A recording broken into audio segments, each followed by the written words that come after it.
Le 15 avril 2023, les tensions entre les forces armées soudanaises et les forces de soutien rapide paramilitaires ont éclaté en un véritable conflit.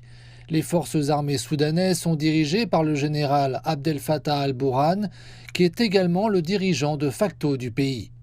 Les forces de soutien rapide sont dirigées par le général Mohamed Hamdan Dagalo, dit Hemeti.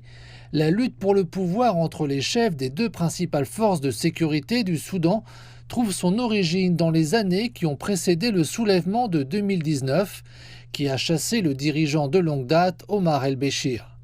Cette année, les efforts de transition vers un gouvernement démocratique dirigé par des civils ont échoué.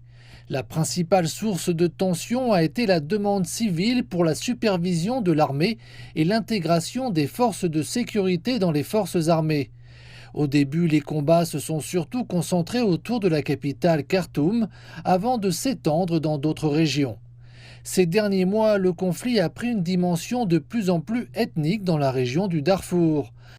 Les forces de soutien rapide et les milices arabes ont été accusées de s'en prendre aux communautés non arabes, une allégation rejetée par les forces de soutien rapide.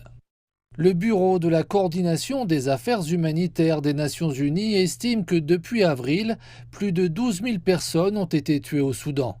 Plus de 6 600 000 autres ont été forcées de fuir leur logement et au moins 1 million d'entre elles ont cherché refuge dans des pays voisins comme le Tchad, le Soudan du Sud, l'Égypte et l'Éthiopie. Début mai, les États-Unis et l'Arabie saoudite ont organisé des pourparlers à Djeddah en Arabie saoudite. Toutefois, plusieurs cycles de négociations n'ont pas permis de faire une percée.